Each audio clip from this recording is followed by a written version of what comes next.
এই হচ্ছে পুতুলি আর এই হচ্ছে পিকু। এখন এইখানে কাহিনী যেটা ঘটছে সেটা হচ্ছে পুতুলি পিকুর সাথে খেলতে চায়, বাট পিকু তো ছোট, যার কারণে ওর সাথে খেলায় আসলে জমতেছিল না। পুতুলের পুতুলি তো আবার ওই যে টারজান হয়ে যায়, মাঝে মাঝে উপরে ধাপ ধাপ করে উঠে যায়, পরে উঠে ওরা ওরা এরকমের খোঁচা দেয়। ও আরো বড় হয়ে নিক, তারপর তোমার সাথে খেলবে, বুঝছো পুতুলি? তুমি ওরা এত ডিস্টার্ব করো কেন? এই, হুম, পিকু, আসো আসো আসো আসো, পিকু পিকু, আসো আসো আসো আসো আসো, আসো আসো আসো, হ্যাঁ আসো আসো আসো, আসো আসো আসো আসো আসো। তো হচ্ছে টেম সাইজের বেবি। এখনই হচ্ছে ওরা যদি প্রপার সময় দেওয়া হয়, আর ওরা তো কন্টিনিউ হ্যান্ড ফিডিং করাইতেছি, তো ওরা যদি প্রপার সময়টা দেয়া হয় তাইলে ও হচ্ছে কিন্তু খুব সুন্দর টেম হবে।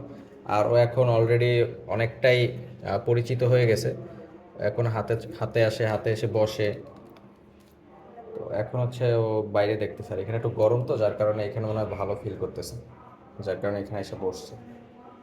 আমি গেলাম, পিকো থাকো। আর এই যে ওর মাথার ঝুঁটি, ঝুঁটিটা হচ্ছে ইয়েলো কালার হবে। এখন হচ্ছে একটু কি বলে এটারে, সবুজ টাইপের কোনো একটা কালার আছে, বাট এটা কিন্তু এই কালার থাকবে না, এটা হচ্ছে হলুদ হয়ে যাবে। আর ওর যে সাইডে এটা সম্পূর্ণ হোয়াইট, আর এই যে লেজ হচ্ছে আরও প্রপারভাবে ইয়েলো কালার হবে। তো এখন হচ্ছে ওর কালারটা তেমনভাবে আসে নাই, ওর যে রিয়াল কালার। বাচ্চা তো, যার কারণে কালার সবেমাত্র আসতেছে। এই যে, আর ওর ফেসটা মনে মনে হইতেছে যে গালে কিছু একটা দিছে, ব্লাশ, মেয়েরা যে ব্লাশ দেয় না, এই যে ব্লাশ টাইপের।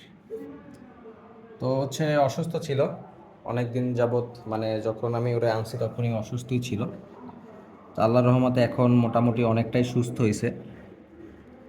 দেখি পিকু, এই তো, বারবার এখানে ওরে লাফটা দিয়ে। তো ওর জন্য সবাই দোয়া করবেন। আর এই যে বড়জন, ওর জন্য দোয়া করবেন। তো ভালো থাকেন, আল্লাহ হাফেজ, টাটা।